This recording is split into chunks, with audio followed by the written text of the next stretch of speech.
ચાલો આપણે second semester diploma civil એન્જિનિયરિંગમાં બિલ્ડિંગ ડ્રોઈંગ વિષયમાં બીજું chapter building regulation bylaws and principles of પ્લાનિંગનો અભ્યાસ કરીશું.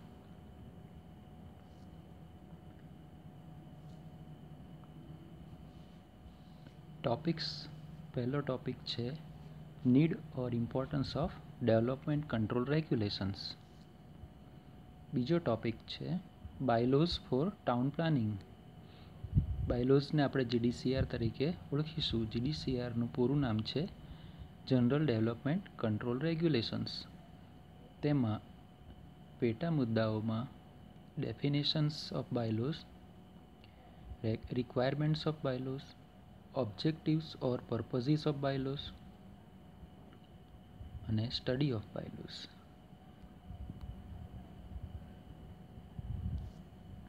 ત્યારબાદ ત્રીજો મુદ્દો છે principles for planning of residential building, જેમાં ઓરિએન્ટેશન ઓફ બિલ્ડિંગ અને સ્ટડી ઓફ પ્રિન્સિપલ્સ આવશે.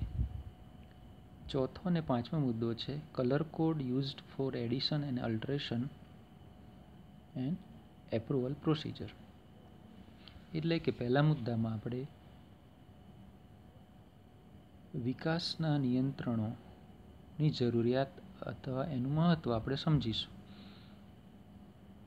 ત્યારબાદ બાયલોઝ એટલે કે પેટા નિયમોની વ્યાખ્યા કેવા હોવા જોઈએ તે, તેના ઉદ્દેશ્યો અને અલગ અલગ કઈ વસ્તુ માટેના પેટા નિયમો બનેલા છે તેનો અભ્યાસ. ત્યારબાદ રહેણાંક મકાનનું આયોજન કરવા માટે કયા સિદ્ધાંતોનો ઉપયોગ કરવામાં આવે છે. ત્યારબાદ સુધારા વધારા કરવા માટે કયા કલરનો ઉપયોગ કરી શકાય છે તે, અને છેલ્લે એપ્રુવલ પ્રોસિજર કઈ રીતે કરવામાં આવે છે, કયા ફોર્મેટમાં કરવામાં આવે છે, કઈ વસ્તુ કયા ડ્રોઈંગની જરૂર પડશે તે.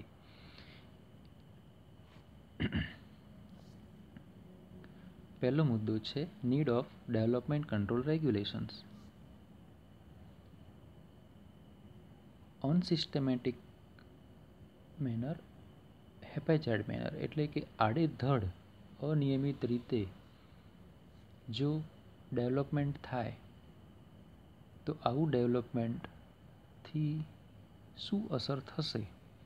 એટલે કે haphazard manner development generates traffic problems due to insufficient width of roads, parking problems due to insufficient space in front side of building, service line laying problems due to insufficient space around the building.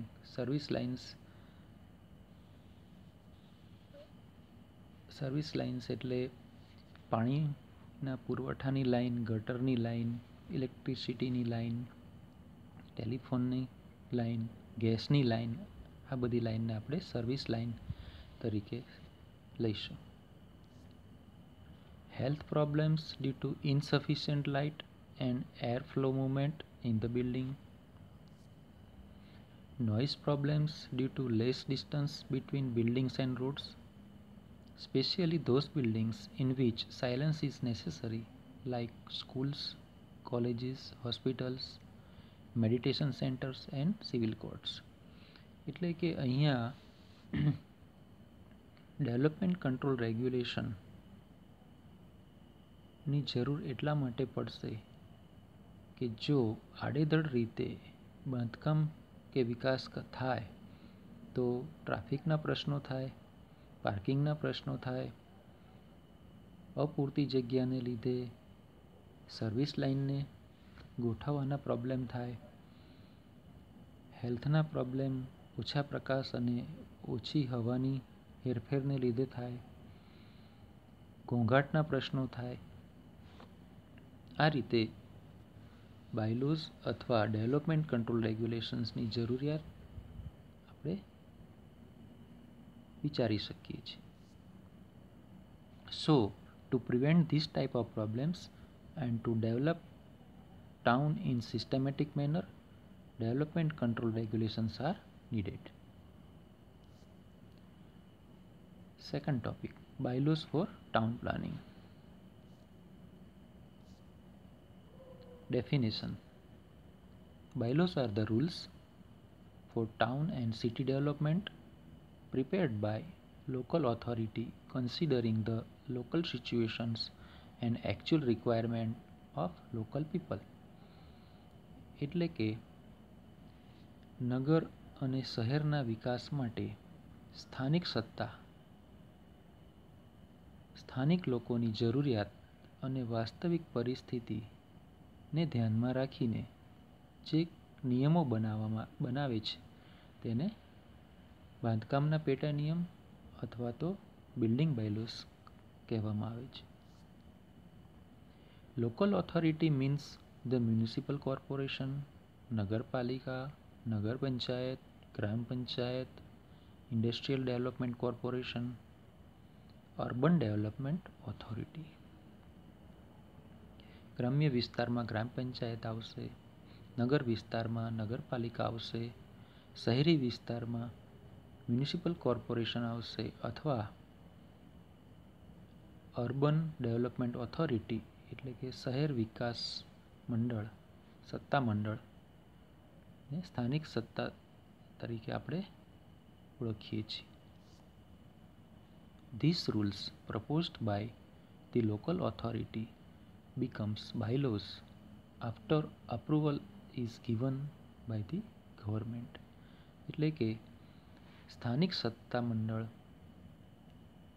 આવા કાયદાઓ, આવા નિયમો, પેટા નિયમો સરકારને જણાવશે અને સરકાર એટલે કે ગવર્મેન્ટ એને એપ્રુવલ આપશે, માન્યતા આપશે, પછી એ નિયમોને આપણે બાયલોસ તરીકે ઓળખીએ છીએ. The local authority considers the rules suggested by national building code. આપણા દેશમાં બિલ્ડિંગના રેગ્યુલેશન્સ માટે, બિલ્ડિંગની જે પણ સિસ્ટમ છે તેના માટેના સજેશનો, સ્ટાન્ડર્ડ સૂચનો કરેલા છે જેને નેશનલ બિલ્ડિંગ કોડમાં મૂકવામાં આવેલા છે. આ નેશનલ બિલ્ડિંગ કોડનો સજેશન્સને ધ્યાનમાં રાખીને લોકલ ઓથોરિટી બાયલોસ બનાવશે. These bylaws are modified according to need. એટલે કે આ પેટા કાયદાઓ જરૂર પ્રમાણે બદલી શકાય છે, સુધારી શકાય છે. For different area in same town or same city, bylaws may be different. એટલે કે એક જ નગર અથવા એક જ શહેરની અંદર જુદા જુદા વિસ્તાર માટે બાંધકામના પેટા નિયમો જુદા જુદા હોઈ શકે છે. Requirements of bylaws. Bylaws must be specific to apply for particular thing. Must be clear to stop the double meaning. Must be grammatically correct to maintain the language. એટલે કે પેટા નિયમો કોઈ વિશિષ્ટ વસ્તુ માટે બનેલા હોવા જોઈએ, વિશિષ્ટતા દર્શાવતા હોવા જોઈએ, સાથે સાથે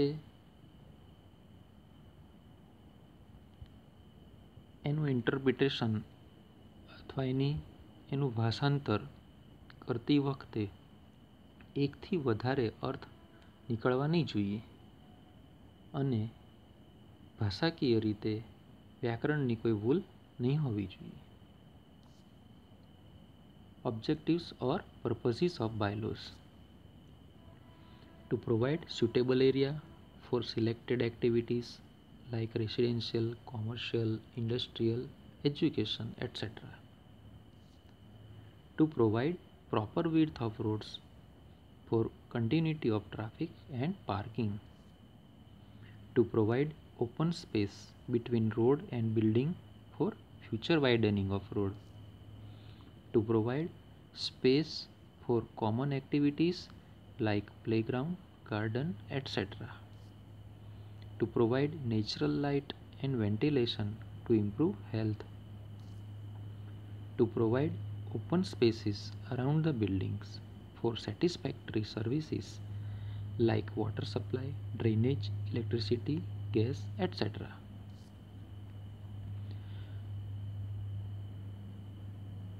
References to study bylaws for town and building planning. એટલે કે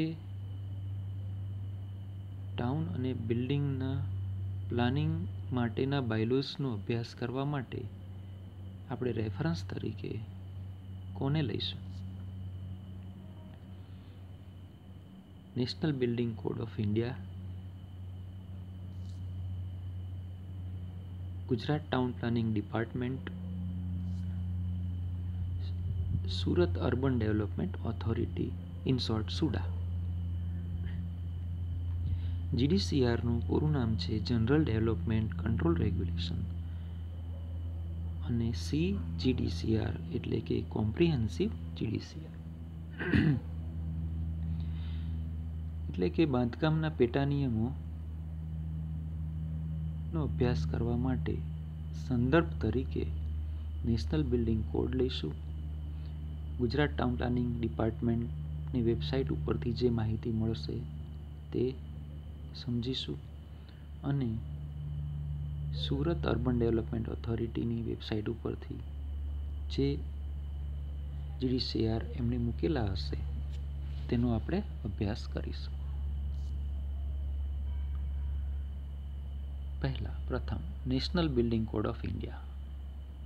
It is published by Bureau of Indian Standards, first published in 1970, then first revision in 1983, second revision in 2005 and third revision is 2016. There are 2 volumes of National Building Code 2016. The front page is shown here, volume 1 and volume 2. Contents of NBC, volume 1. In volume 1, part 3, development control rules and general building requirements are important for bylaws study. Other parts are not required for this subject. In second part, volume 2, building services are given, plumbing services are given,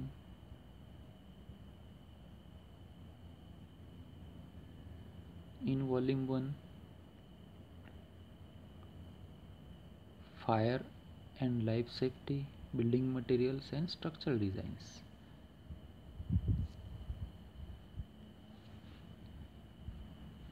This is the web page of Town Planning and Valuation Department, Government of Gujarat. In Acts and Legislations, common GDCR is given. In common GDCR, many things are given. In last 3 lines, final notification CGDCR 2017, part 1, procedure regulations, part 2, planning regulations, part 3, performance regulations.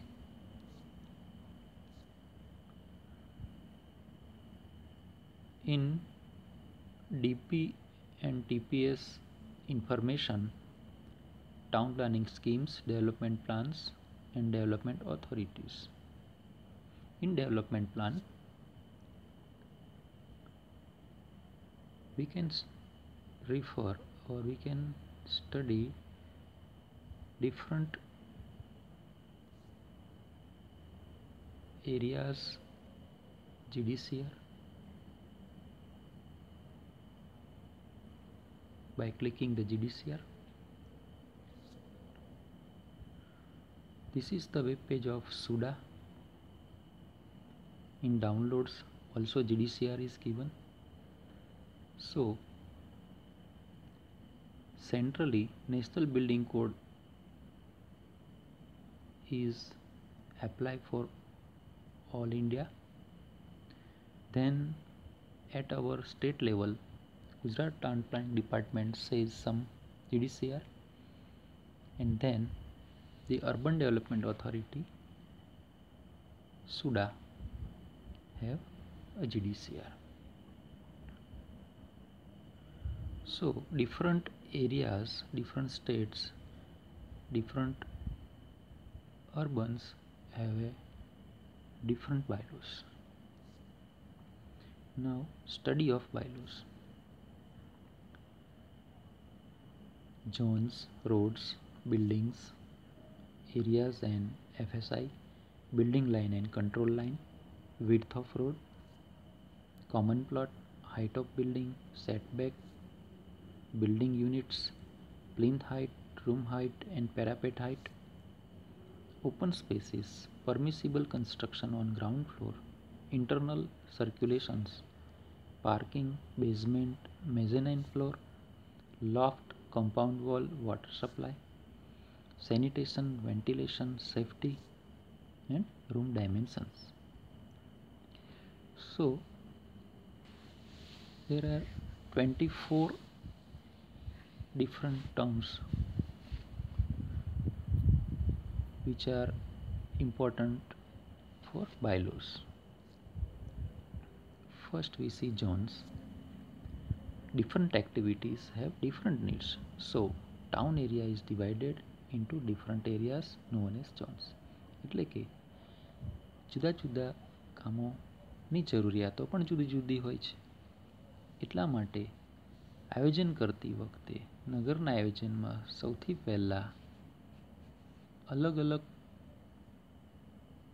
Activity કે purpose માટે અલગ અલગ વિસ્તાર નક્કી કરવામાં આવે છે, જેને ઝોન તરીકે આપણે ઓળખીએ છીએ.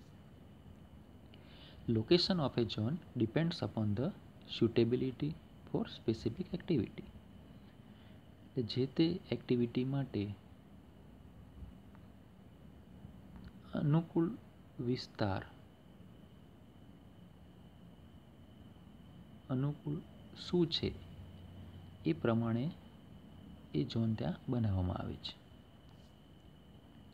Local authority decides the numbers and types of zones considering the need of town. એટલે કે ટાઉનની જરૂરિયાત પ્રમાણે વિસ્તારોના પ્રકાર અને એની સંખ્યા નક્કી કરવામાં આવે છે.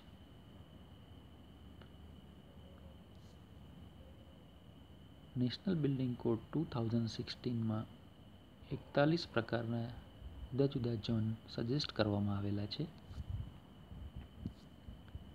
રેસિડેન્શિયલ ઝોનમાં primary residential zone, on plan informal residential zone, commercial ઝોનમાં retail shopping zone, general business and commercial district centres, wholesale godowns, warehouses, housing, regulated markets,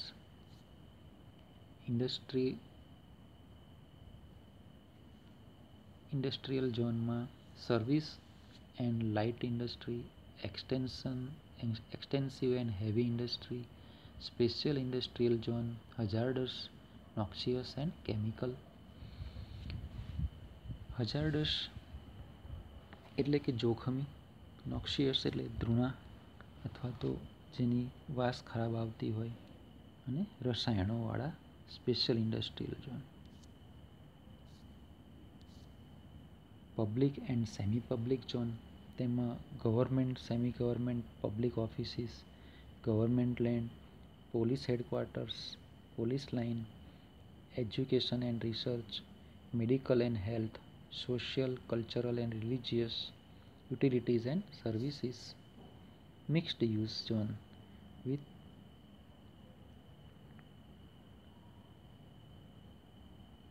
mixed industrial use zone, mixed residential zone, mixed commercial zone. Recreational zone, તેમાં playground, stadium, sports complex, parks and gardens, public open spaces, multi open spaces,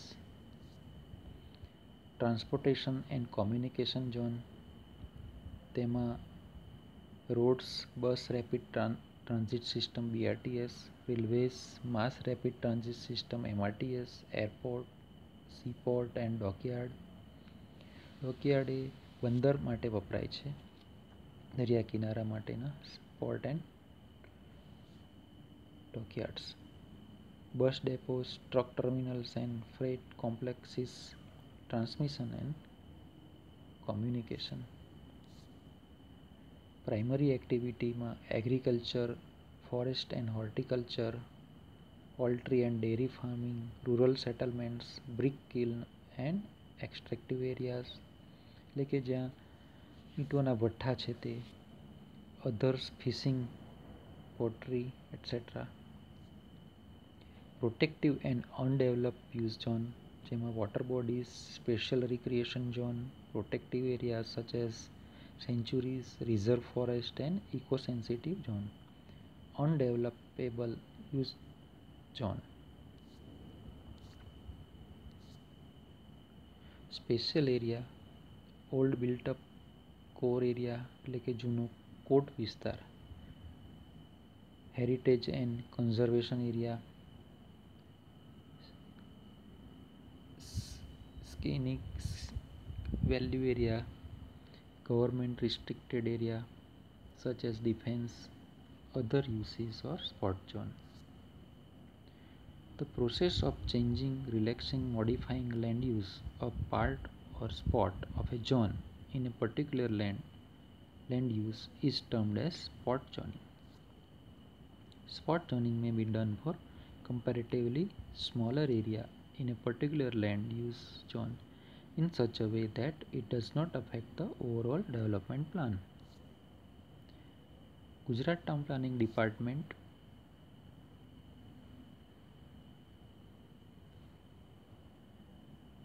has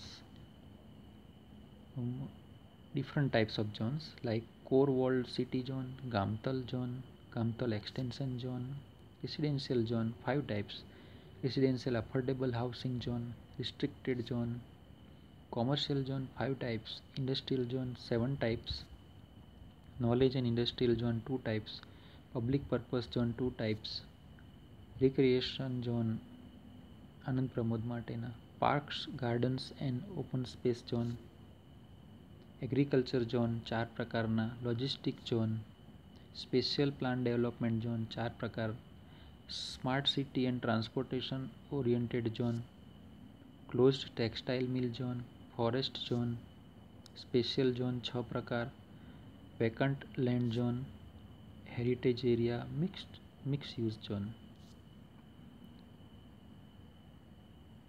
For D8 and D10 category development area and GIDC. Here 51 zones in Gujarat Town Planning Department. Refer page number 84 of Final Comprehensive General Development Control Regulations dated 12/10/2017. Now roads, રસ્તાઓ. Without planning of road, development of area is not possible. એટલે કે રસ્તાના યોગ્ય આયોજન વગર શહેરનો વિકાસ થઈ શકતો નથી. પહેલો પ્રકાર ટ્રાન્સપોર્ટેશન રોડ્સ, જેમાં national highways connects main cities of different states in a country. State highways connects main cities of different districts in a state. Major district road connects main towns of different talukas in a district. Other district roads connects other towns of talukas in a district. Village roads connects towns with villages in a taluka. Expressways, special way connecting two cities without any crossing. બીજો પ્રકાર town or city roads, roads inside the boundary of town or city. And third, society roads, roads inside the society boundary and approach roads up to the house. અહીંયા જે બતાવેલું layout plan છે તેમાં ઘણા બધા plots બતાવવામાં આવેલા છે. વચ્ચે પાર્ક બતાવેલો છે. અહીંયા જે રસ્તાઓ છે તેમાં સોસાયટીનો રોડ એ મુખ્ય રસ્તો છે જે પહોળો છે. આની સાથે પ્લોટ સુધી જવા માટેના જે રોડ છે તેને આપણે એપ્રોચ રોડ કહીએ છીએ.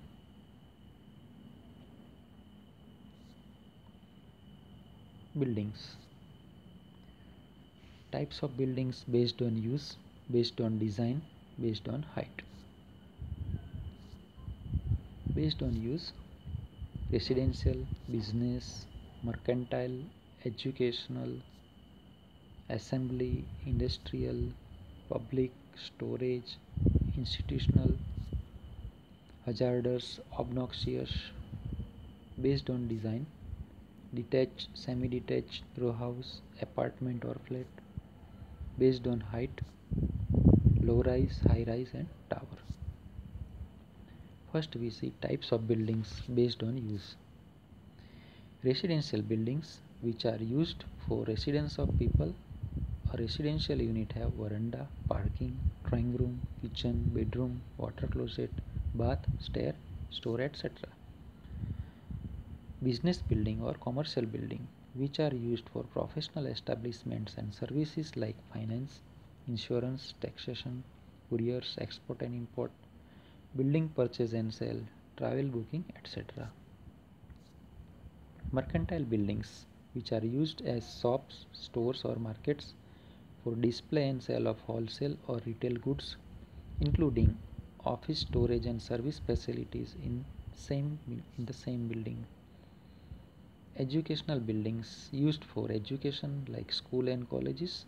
Education unit have classrooms, laboratories, library, prayer room or seminar hall, staff room, toilet and urinals, drinking water room, staircase, playground, canteen, parking and garden. Assembly buildings are used to gather peoples for amusement or recreation. એટલે કે આનંદ પ્રમોદના હેતુ માટે, ઉજવણી માટે. Social, religious, patriotic, civil, travel and similar purposes એટલે કે સામાજિક, ધાર્મિક, રાષ્ટ્રીય, સામાન્ય, નાગરિક,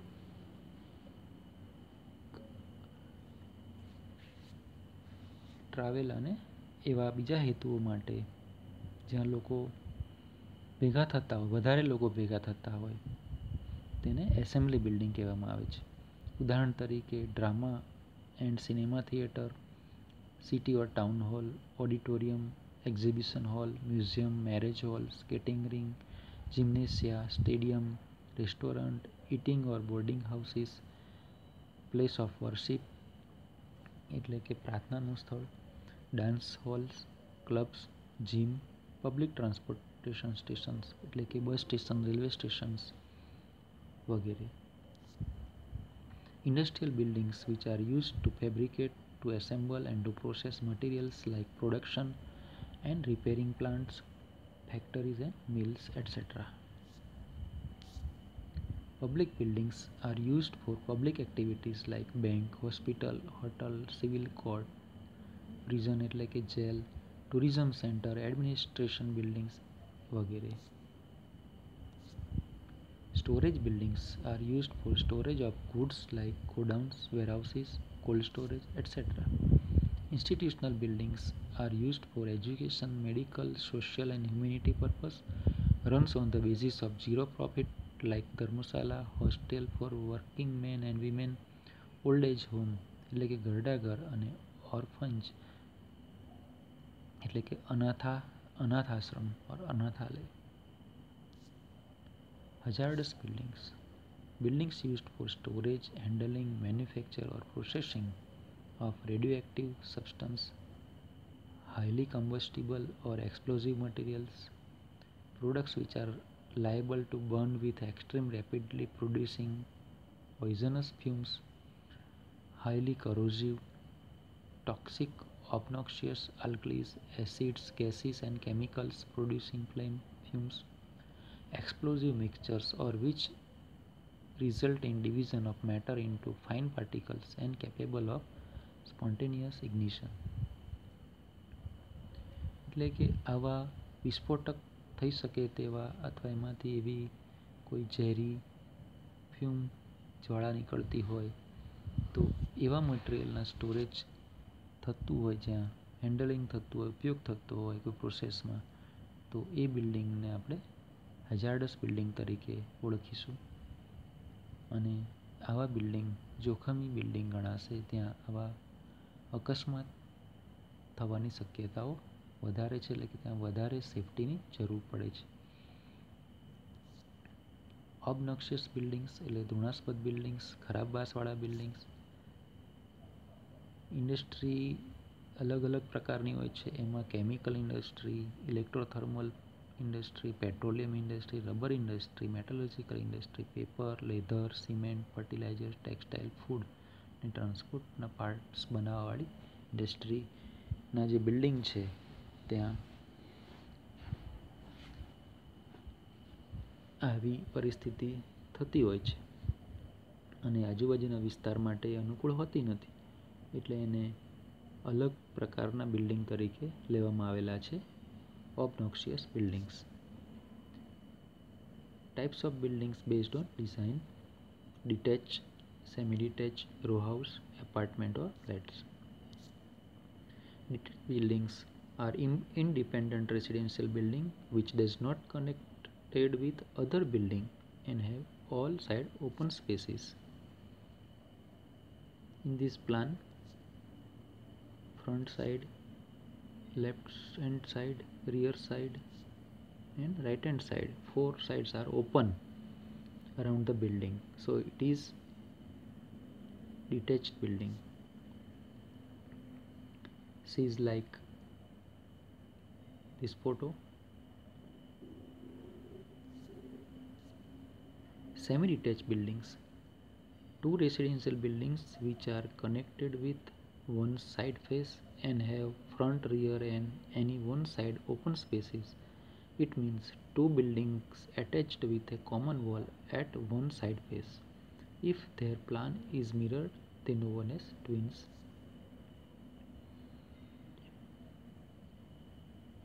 આ બતાવવામાં આવેલા પ્લાનની અંદર ડાબી બાજુનું બિલ્ડિંગ અને જમણી બાજુના બિલ્ડિંગ એકબીજા સાથે જોડાયેલા છે. 2 અલગ અલગ પ્લોટમાં છે પણ એમની વચ્ચે કોમન વોલ છે એટલે સેમી ડિટેચ બિલ્ડિંગ ગણાશે.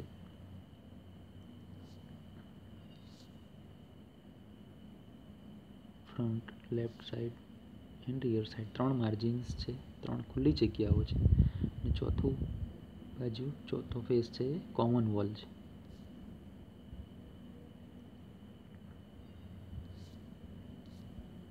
Row house buildings: group of residential buildings situated side by side and joined by common walls and having only front and rear open spaces. બતાવવામાં આવેલા પ્લાનમાં 3 પ્લોટમાં 3 મકાન બનેલા છે, એક સાથે 3 બનેલા છે. એને આપણે રો હાઉસ કહીએ છીએ જેમાં ફ્રન્ટ સાઈડ માર્જિન હોય છે અને રિયર સાઈડ માર્જિન હોય છે. અહીંયા બતાવવામાં આવેલા પ્લાનમાં 3 રો હાઉસ બતાવેલા છે. વચ્ચેના રો હાઉસમાં 2 માર્જિન રહેશે, 2 આગળ પાછળની જગ્યા ખુલ્લી રહેશે, જ્યારે છેડાવાળા જે રો હાઉસ છે એમાં એક વધારાનું સાઈડ માર્જિન પણ મળી શકે છે.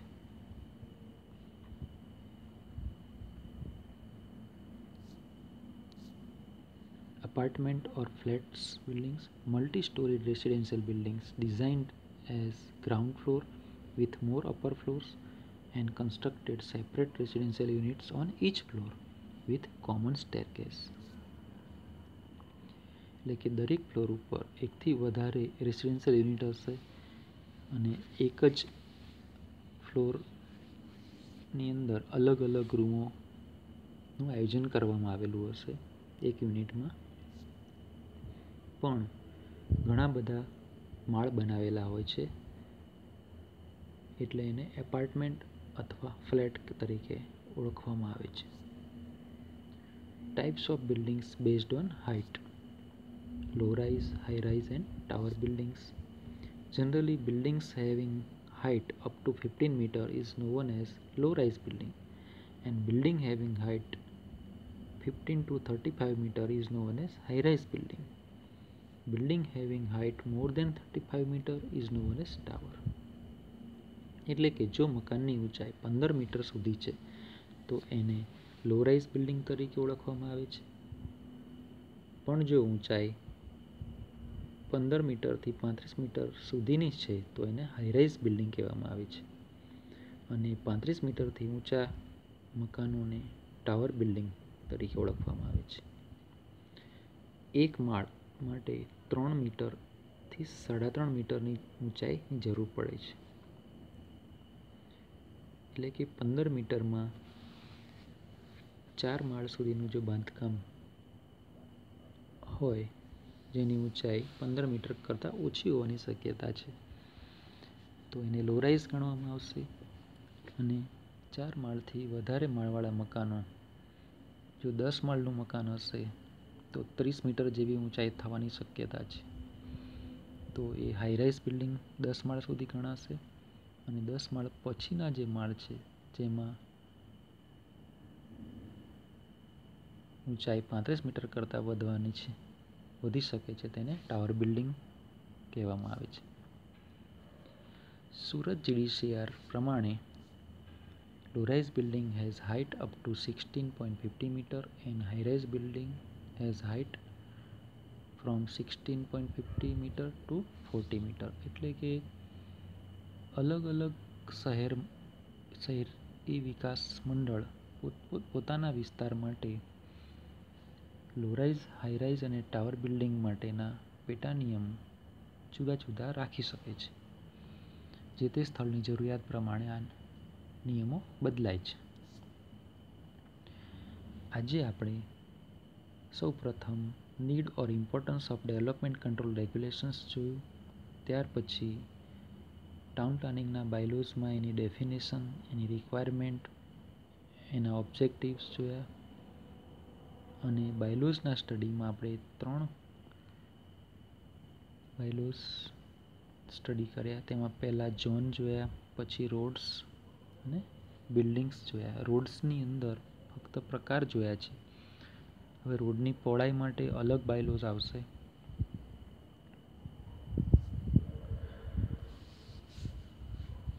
For better learning, try to make your class note using the video lecture and study of your subject book and select correct answers for given MCQ. MCQ are given as assignment work, એટલે કે multi choice questions તમને આપવામાં આવશે જે તમારે assignment તરીકે લેવાના રહેશે. આજના બિલ્ડિંગ ડ્રોઈંગના બીજા ચેપ્ટર બાંધકામના પેટા નિયમો અને આયોજનના સિદ્ધાંતનો પ્રથમ લેક્ચરમાં આપણે થોડા મુદ્દાઓ સમજ્યા છીએ. બાકીના મુદ્દાઓ આપણે આવતા લેક્ચરમાં જોઈશું.